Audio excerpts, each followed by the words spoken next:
Hiring can be one of the most stressful parts of a manager's job. It takes a lot of time, and we really don't want to hire the wrong person. Well, thankfully, today's guest will fill us in on what to do and not to do to make your hiring process run smoothly. I am joined by Vicky Brown.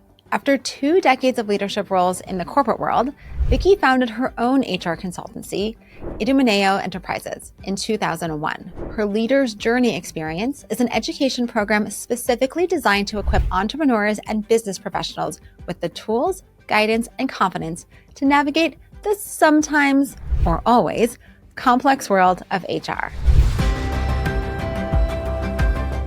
Thank you so much for joining me today, Vicky. I'm super excited to talk about the topic of hiring because it's something that managers get to do probably, well, maybe more than we would like to sometimes, because at least in my experience, it's very exciting when you get to have a new team member, but it's also so much work and so much stress and so many worries about whether this person is the right person and if they're going to be great or if it's just like, I don't know, what are we getting ourselves into?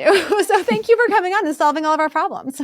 Well, I'm happy to be here. I'm really thrilled. Thank you so much for the invitation. I'm going to try to solve as many problems as I can. Let me get my bag of magic tricks here.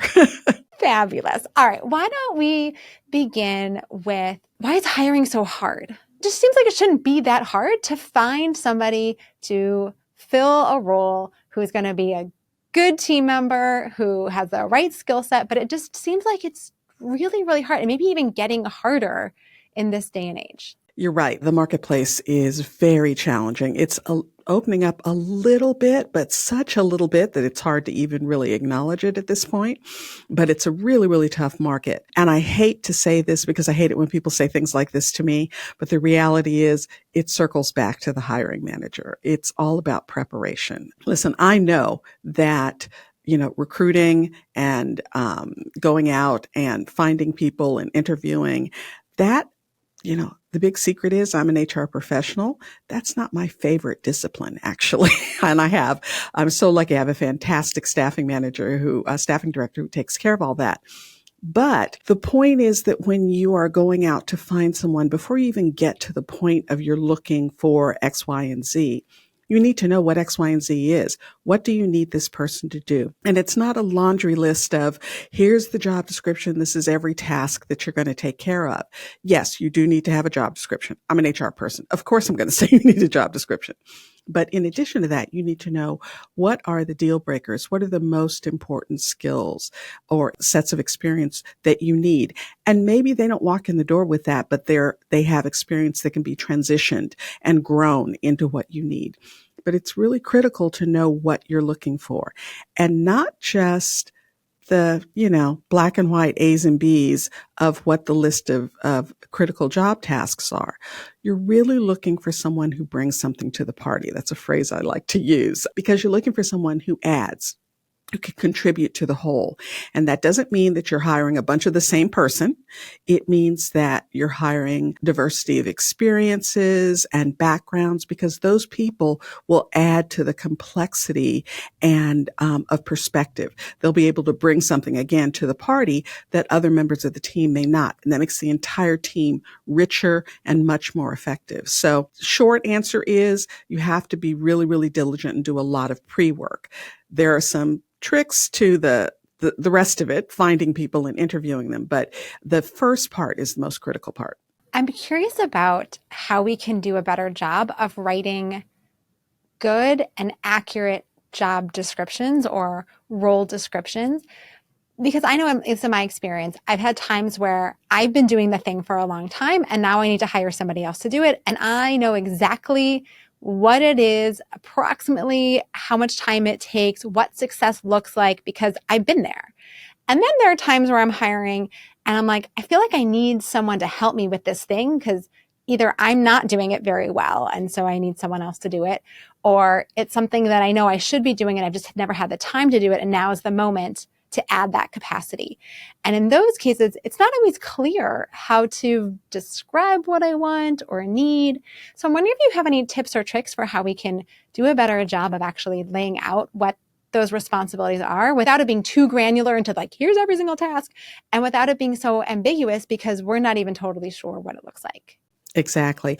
And I would say use the tools at your disposal. If you have team members already, ask them. Definitely ask them. They are doing the work every day and they can provide a level of insight for you, particularly if you're managing the group or if you're the business owner. You may not know what it feels like to actually get in the trenches and do that every single day. They'll be able to add real value. Now, if you don't have the benefit of having team members who are already doing some level of the work, go online. Take a look at other postings. See what other companies have put out there for what they're looking for and what the job responsibilities are. All of that is research. Do as much research as you can because you'll find that there are things that are part of the job that don't even occur to you because you do it all the time. It's just not top of mind. So use other information that's out there and available. And then you can hone it down and you can customize it for what you need. But don't just stare at the blank piece of paper and feel like you're all alone. There's definitely help out there. That makes a lot of sense. And like looking at other job descriptions, like so easy and so helpful. And you might even discover things you didn't even know you needed, which can be also a real bonus. So we're working on the job description. We're figuring out what we really need. We're putting down on paper. What's your take on having and identifying competencies or skills or particular experiences? Is that something that we should also be really trying to hone in on, not just the big responsibilities, but I need someone who's a good problem solver, or I need someone who deals well with ambiguity. Like, are those the kinds of things we should also be thinking about? Absolutely. And those are what I call the personal success characteristics. And those characteristics, that's something you don't necessarily want a diversity of success characteristics. All across your team, you want success characteristics like they're diligent, they're detail minded, they take responsibility and accountability for their work, they're fairly autonomous. Those kinds of things, if that's what your culture is, then you want that in every single person who's working there. If your culture is they always run the problem up the flagpole and, escalate it and ask the person above them. Maybe that's your culture. Maybe you want people to check in on everything. You don't want them solving problems on their own or taking that kind of initiative because you have a much more structured environment. Then it doesn't help you to bring in someone who's kind of a, fly by the seat of their pants, creative problem solver. They're not going to fit. So you have to understand what your culture is. And then definitely hire for the success characteristics of your culture. That does not mean, again, hiring people who all have the same perspective or people who all have the same skill set, but those particular culture characteristics, you're looking for that. Once you have determined what those are, and again, look at the folks who are already on your team. If you don't have a team, look at the kinds of things that you feel have made you, for instance, if you're a first-time entrepreneur or first-time business owner and you're just hiring your first person, take a look at the things that made you successful in your prior jobs. Take a look at the characteristics that you think are important as you go through your day. Those are the kinds of things that you first start taking a look at. And again, check out what other people have to say too. Always check out what other people have to say. Always check out. I love hiring for competencies or these success skills that you're describing. And I have my own way of interviewing for those, but I'm curious what your way of interviewing is. How do we ask good questions that help us figure out, does the person have this capability? Is this the way that they kind of naturally like to work? Or even if it's not natural, they're comfortable working in this way that we can kind of read the tea leaves and know that this person have a high likelihood of fitting in well and being successful in the role. Well, I mentioned earlier that I have a spectacular staffing director, and she actually taught me this, so I will give her all the credit. But once you identify what those success characteristics are that you're looking for, take a look at the resume. By the way, you have to prepare. You have to prepare to post the job, but you also have to prepare before you have the interview. I am notorious for being too busy and doing too many things. So I have an interview coming up. Great. I'll glance at the resume about 10 minutes before they get there. That is not preparation. You really have to look through the resume, find the things that speak to the success characteristics and or the experience that you're looking for, and know what kinds of questions you're going to kind of delve into to get information about that. But more importantly, look for things that aren't on the resume. Look for things that you feel are important that aren't reflected in the resume. That interview is a critical opportunity for you to get additional information around that. So when you're talking to someone, let's say you've identified they've been a customer service representative in the past, and you want someone who has a high ability to serve the customer and to problem solve. Ask them about situations where they've problem solved, but don't just ask them the situation. Have them tell you the story and do the thing where the question behind the question. Just keep delving into that story. Ask them more and more and more questions about it so that you get the full information. The other benefit of that, and I know people get concerned because they feel like perhaps someone might be embellishing the story or maybe embellishing their experience as they come into the interview. The more questions you ask, the more you delve, you'll be able to tell. You'll really be able to tell. You just have to keep going. Don't ask surface questions and don't just leave it there. And for heaven's sakes, please don't ask what kind of tree do you think you are. Those kinds of things aren't particularly helpful. You really are here to get at why they will make why they'll be a good fit for your organization, what they can bring to your company, and conversely for them, because I always say staffing is a marketing role. You are marketing the company to them. So how can the company benefit their career and their development? So it's a give and take. And again, don't be like the way I used to be, which was I'm great at selling the company. Of course I am. I'm the founder. I'm the chief salesperson. So I would peruse the resume for a couple of minutes, ask a few questions about background, and then spend the next 45 minutes talking about how great the company was. That is not an effective interview. All right, I have so many follow-ups, but I want to start with, do you have a story of either your own experience hiring or of a client you've worked with who has used this technique and just uncovered something really interesting and incredible and like made a really great hire because they followed this kind of process of asking questions and really digging underneath the surface? Many, many years ago, a client was talking to me about using this kind of process in interviewing. And ultimately what she found out, this individual was interviewing for one job. I think it was a customer service job. She found out through this process that they had extensive marketing experience, like really extensive marketing experience. And she had been toying with the idea of, what do I do about my marketing? Maybe I'm going to outsource it. I don't know. I'll think about it in 6 months, that kind of thing. She ended up hiring the person and opening a whole marketing division, which was fantastic. That was not what she was thinking of doing. That was not the direction she was going. That was not what the person was interviewing for. But in asking those questions and really digging deep on their background and their experience, and it didn't necessarily show up on the resume. It was just a one-liner, she found that there was this well of experience, and it worked out really, really well for them. That's amazing. I hope we all get to have that kind of moment in an interview where we discover something really incredible about someone's background and context and experience that can be so valuable. Let's go back to this.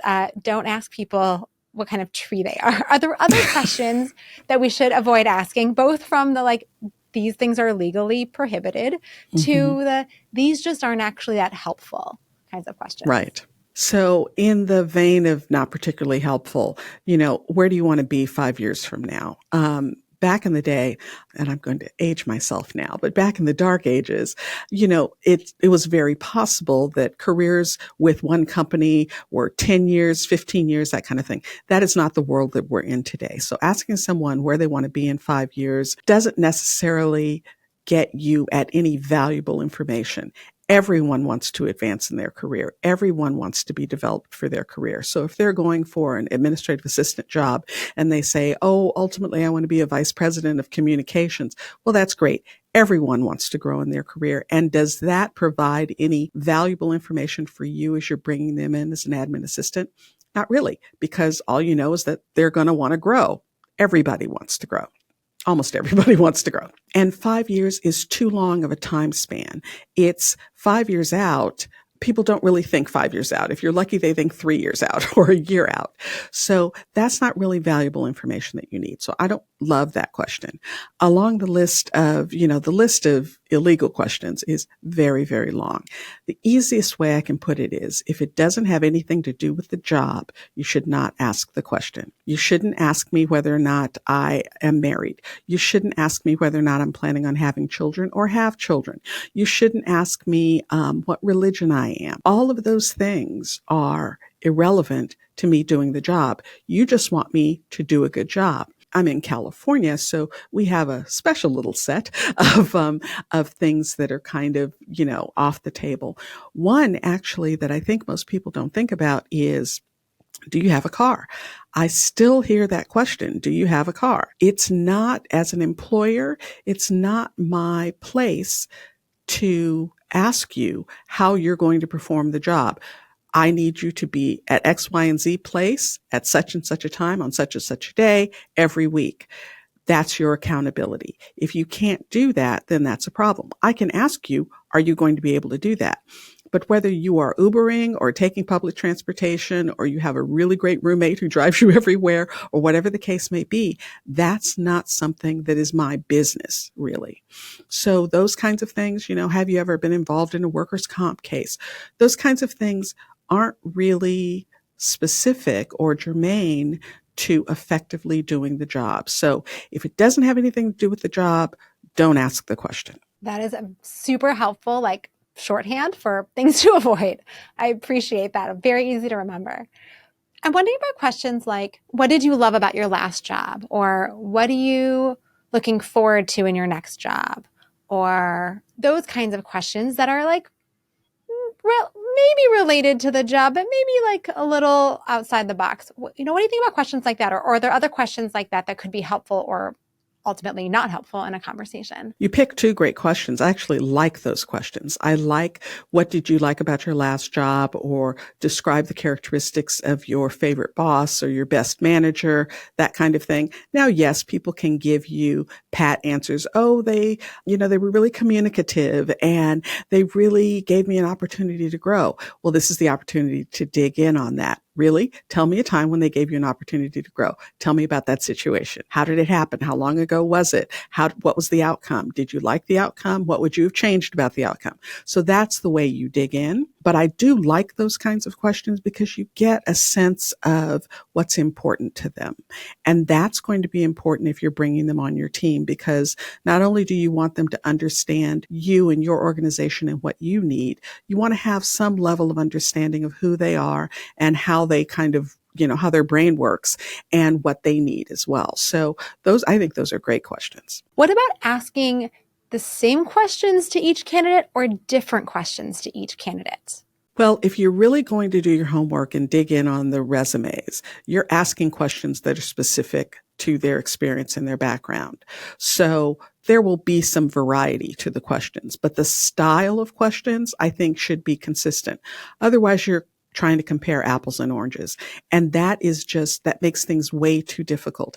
And understand that when you're interviewing, there are two approaches to interviewing. You can either start with 0 points or start with 100 points.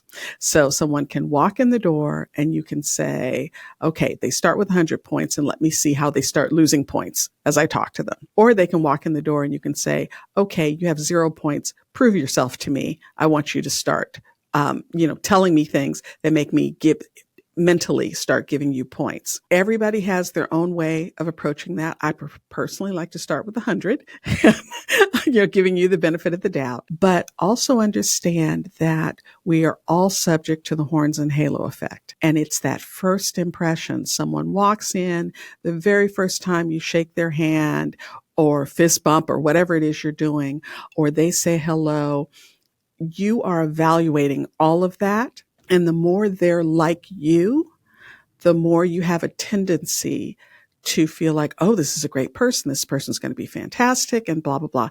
And then they kind of have to disprove that theory throughout the interview. If they come in and maybe they're really nervous or maybe they're kind of shy and they don't have a firm handshake or they don't speak up or whatever the case may be, you may end up having a more negative impression of who they are, they might be a fantastic addition to your team.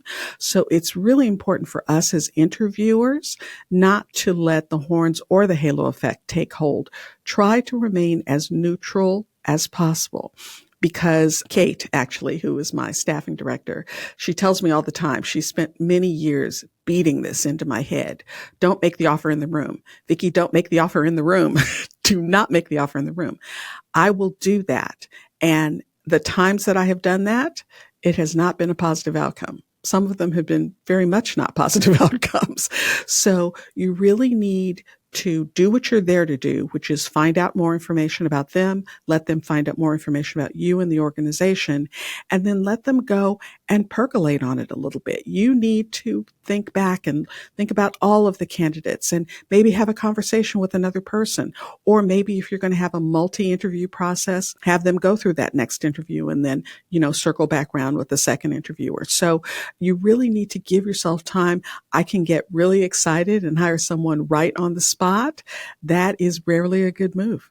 I can see how that could go very badly. I was thinking about just some of the conversations that I've had in my own experience. We always do multi-round interviews and with multiple people. And I remember walking into one caucus that when we were gathering after we'd all interviewed, and I was like, this person is the best. They're like, we should totally hire them. And this other person, like, absolutely not. They are going to flounder.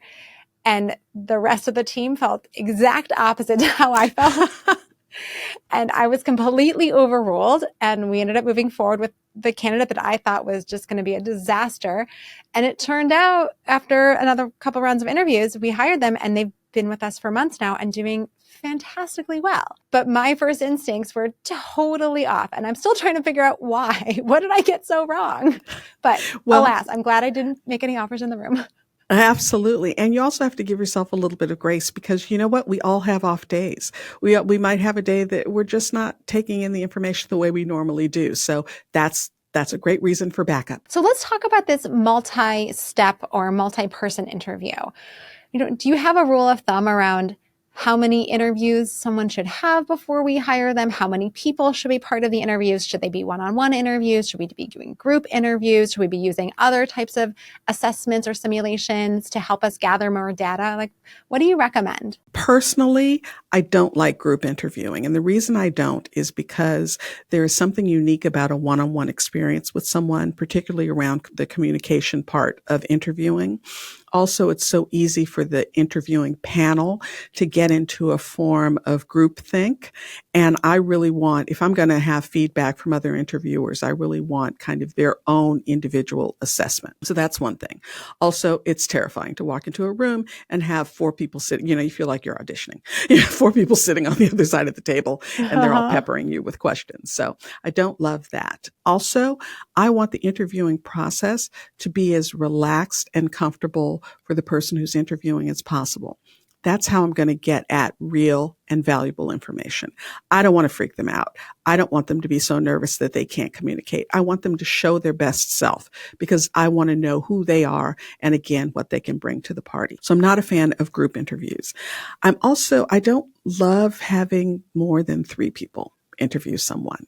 That's a lot of interviews. And I want to show candidates that we are respectful of them as, valuable human beings and that we respect their time and respect their attention. So I don't want to put them through, you went through these 3 interviews and we only have 2 more. It's like, I just don't want to do that. Also, I feel like it makes the organization look like they don't know what they want to do. They don't know what kind of decision they want to make. Why am I still interviewing with people? Why don't you have a process that gets at all the information you need after I've spoken to 3 different people in your organization? In my company, the maximum kind of we do is 2. to tell you the truth. So if it is someone that's coming on for, like client relations or something like that, I'll have my director of client relations. She'll go ahead and interview them. And then when she finds someone that, she thinks she wants to float up to me, then I'll do a cursory interview with them. But that's kind of the maximum we're going to do. I certainly know why on certain occasions there might be 3 interviews, but again, don't love more than that. So that would be my feedback. That makes a lot of sense. And even as being the person on the other side of the table who's doing the interviews, when you're interviewing multiple candidates, that's a lot of hours for you and your team to be devoting to an interview process if you're having 4, 5, 6 people in that interview. So that's a lot. It's a lot for the candidates, it's a lot. And it's a lot for our team members. That speaks to being rigorous around scanning and paring down the resumes. And that's something that I think we also fall into. Resumes that, we're looking at the resumes, we find a few that we think are good, and then a few more, and then a few more, and then a few more. If you're interviewing 25 people, 30, that's a tremendous amount of time out of your organization. So, be ruthless when you are screening those resumes. Well, on that point, is there something in particular we should be looking for or something we should be paying attention to avoid letting our biases get in the way? Because I know this is like, when you're scanning through and it's really easy to just be like, what college did they go to? And that's actually not very helpful, right? Or what was their last job title? And that's not always helpful. So how can we be rigorous and ruthless about not just letting anyone into our process, knowing how much time it takes and how we want to be respectful of candidates and ourselves, and also not throw out all these great candidates because we didn't see something on their resume because we were looking for the wrong things. Right. And the truth of the matter is you might miss someone. You might miss someone who's great because their resume just doesn't speak to you. And there's not really much you can do about that unless you have someone who does phone screening, and they're going to do phone screening before, the interview even happens, which is another way to go. If you are lucky enough to have that contributor in your organization and someone can go through and do phone screening of resumes you're not quite sure about, then that would be terrific. Most of us don't have that luxury.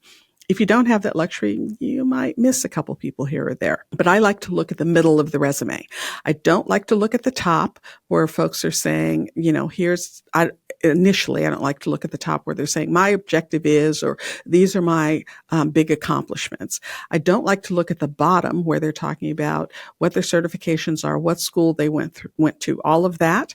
I like to look in the middle. I like to just look at job experience and see if there's anything there that speaks to me that says, wow, this person might be really great at this job.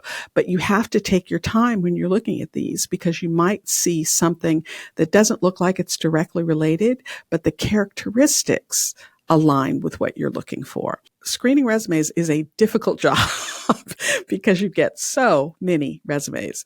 So, it's challenging, but I like to look at the middle first, and then I look at the top.